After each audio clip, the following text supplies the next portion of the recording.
welcome to my kitchen. If you're new here, I'm Andrea, and today I'm going to show you how to make a red velvet whoopie pie. So these are really pretty and delicious for Christmas time or Valentine's Day, or any special time that you just want to make a whoopie pie. So we're going to get into it. I'm going to tip the camera down so you can see what I'm doing. So let's get started. All right, so we're going to get started and we're going to get part of our wet mixture going first. So in my mixing bowl, and I'm using the mixing bowl for my KitchenAid stand mixer. You could do this by hand if you would like, or you can use just a handheld mixer. So I have 1 stick of room temperature salted butter, so you can see that it's pretty soft but not melted, so it's not liquefying. So I'm going to dump that in there, and then I'm going to add 1 cup of granulated sugar, just regular sugar, and then we're going to put this on the stand mixer with the paddle attachment. And I'm just going to mix this for a couple of minutes. We want it to soften that butter up a little bit more and just kind of become light and fluffy. So it's going to take just a couple of minutes. So that's mixed for just a couple of minutes, and it's nice and blended. It's really soft, kind of light and fluffy, if you want to call it that. And we're going to now add 1 whole egg, 1 cup of buttermilk, and a teaspoon of vanilla. And then we're just going to let that go again for just a little bit to mix up. So let me get this added.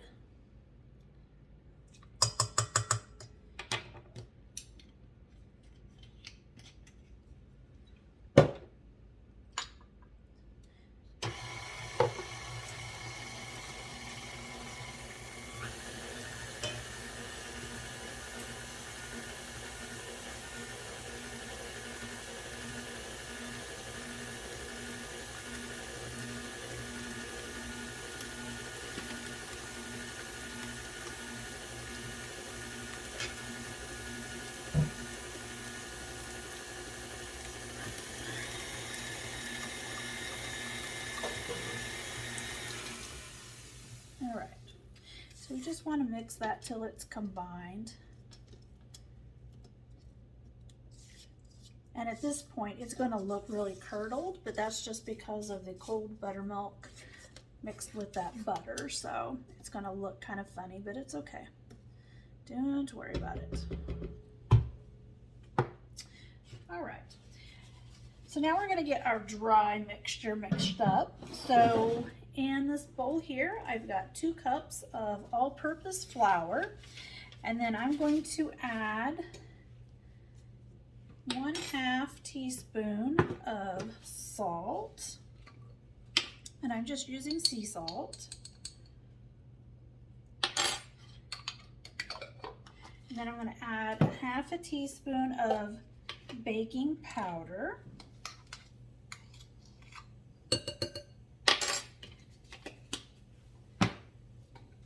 And then 1.5 teaspoons of baking soda.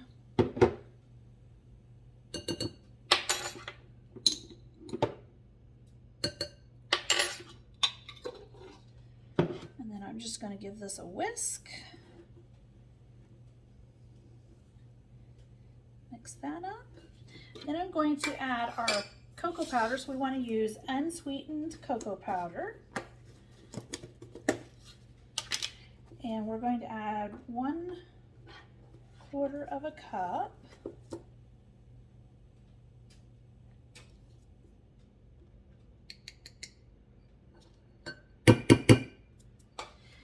And then I'm going to add, this may sound weird, but I'm going to add 1/4 of a cup of powdered sugar.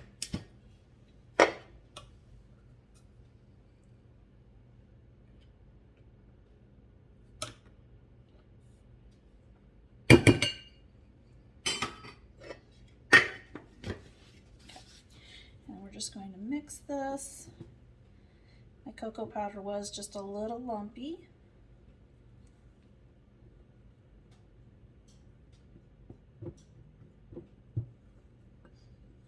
If yours is, you can sift it in there.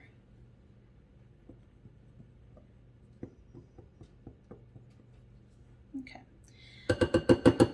So now I'm going to turn the mixer back on and then just start adding my dry mixture to my wet mixture.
Okay, so this will be thicker than your traditional cake batter, and you want it that way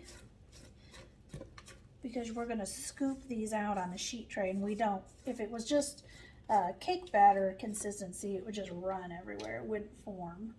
So, okay. And now to make them red velvet, we're going to add some food coloring. Now I've tried powdered food coloring because it's supposed to be really concentrated, but I did not like the powdered. It did not seem nearly as concentrated. I don't care for the liquid because you have to add so much. So this is a gel, and it's a super, says it's a super red. So we're just going to, if I can get it to come out of there. There we go.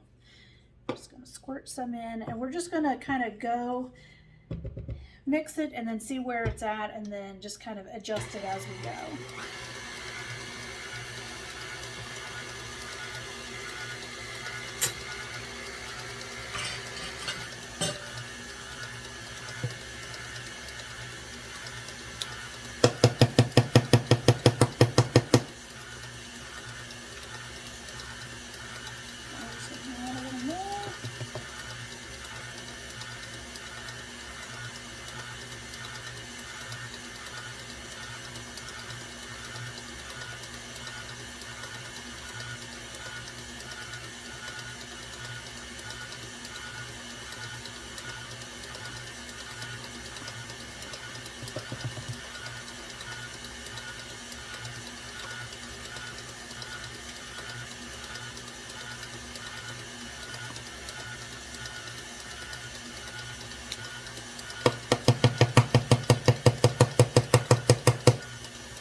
Okay, so I used about the equivalent of a half a teaspoon of the gel food coloring.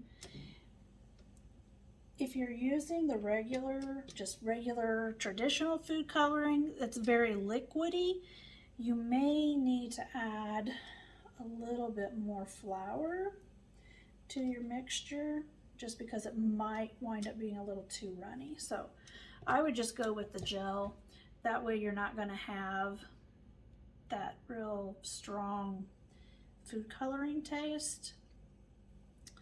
So I used this gel in a red velvet wedding cake, and it did not have that food coloring flavor to it. So it had a really nice, tasted like red velvet cake without the dye flavor. So all right, so I'm just going to kind of hand mix this at this point to make sure I get everything mixed in there.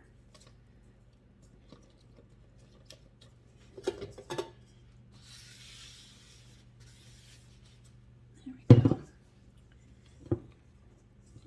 So you can kind of see It's not super dark red, but you got to remember once it bakes, it will darken up just a little bit.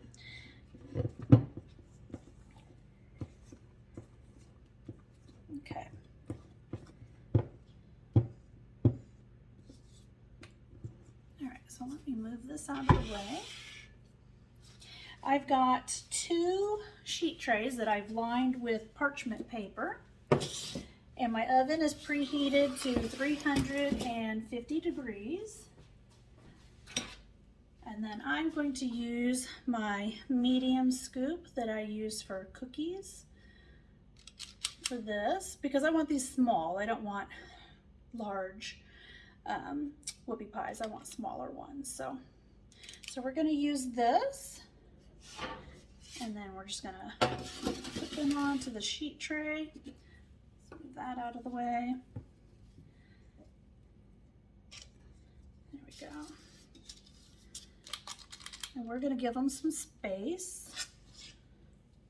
So we're just gonna go probably about 12 to a sheet tray. So we'll go 3 across.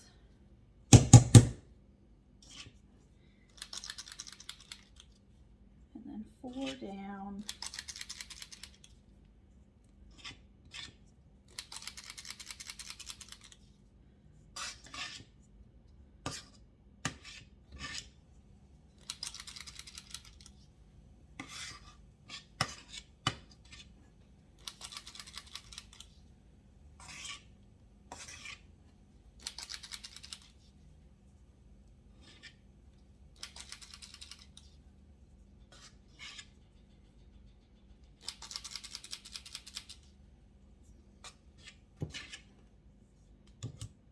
Just like so. So I'm going to go ahead and get my other sheet, and then I'm going to bake them in the oven. And we are going to go for about 8 to 10 minutes. We're going to check them at 8 and see how they are. And then if we need to add a little bit more time, then we'll do that. So it's best to let them go for just a bit first, because we can't undo it. So when I come back, we're gonna see what they look like when they come out, and then we're going to make the filling to go.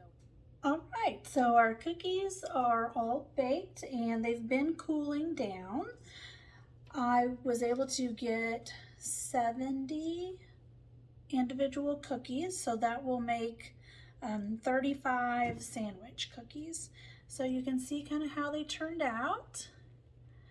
I did bake them for the full 10 minutes, so that seemed to be just the right amount of time. So we're going to make the filling for this. So I'm going to use 1 stick of salted butter, and that's at room temperature. And then I'm going to add 1 1/4 cup of powdered sugar.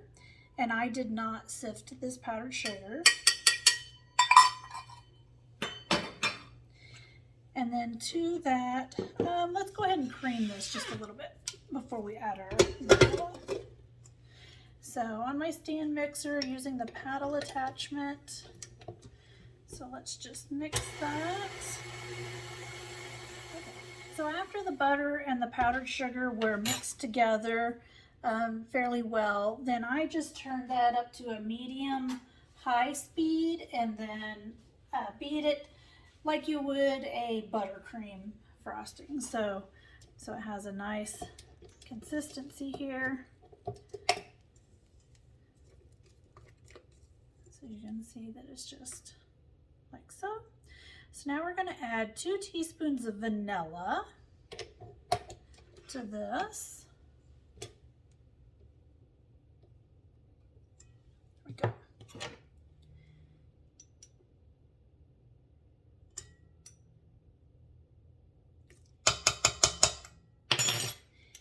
And then we are also going to add 1 1/4 cup of marshmallow fluff.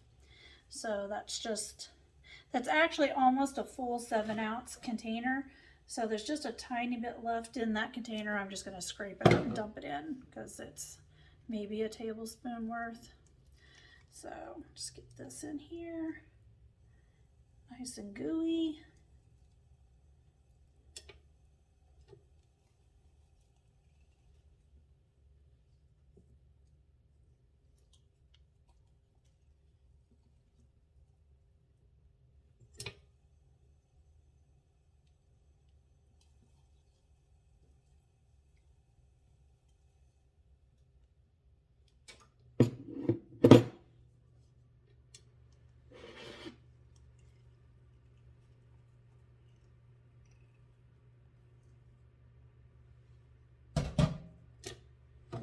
And then we're just going to scrape out the last bit that we can out of this.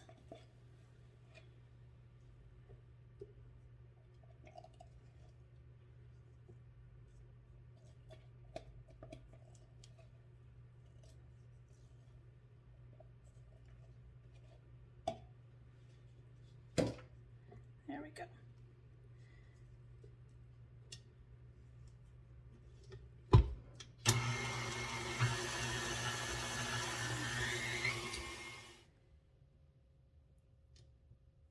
And for my personal preference, I'm going to add more powdered sugar because I want this to be a little thicker. If you see just how kind of runny, not really runny, but just not quite as thick, so it might just run out of the cookies. So if you're packaging them up, it may just run out in your package. So I'm going to add some more powdered sugar to that just to thicken it up a little bit. I think that will make it just a little better.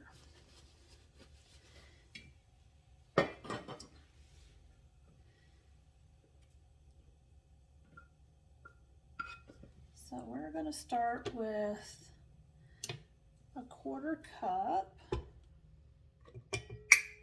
See where that gets us.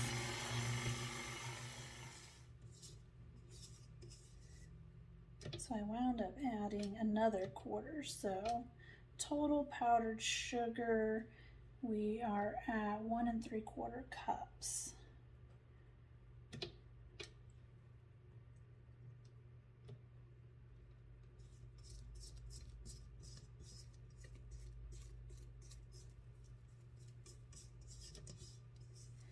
Sometimes you just have to play these things by, just by feel, depending on what your end results are supposed to be. See, I think that needs just a little bit more.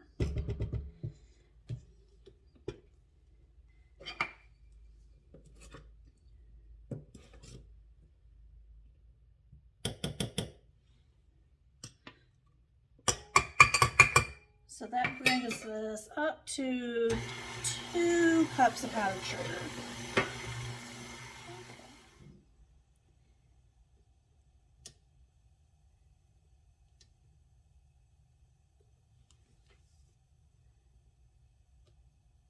All right, I think that is much better. So we're going to try that. So I'm going to use an offset spatula. You could use a regular knife, like a butter knife or something if you want, but I like using the offset spatula. So, and we're just going to get a little bit. We don't need a huge amount. So just about like that.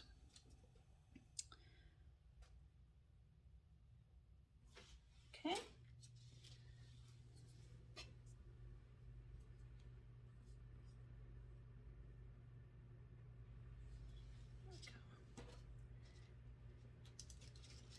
You don't want to overfill them.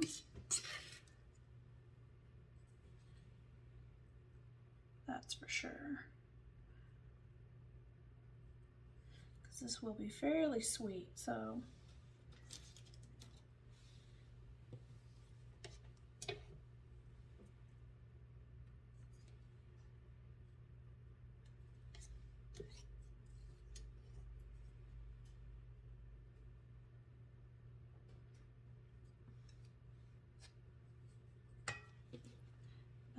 just like that.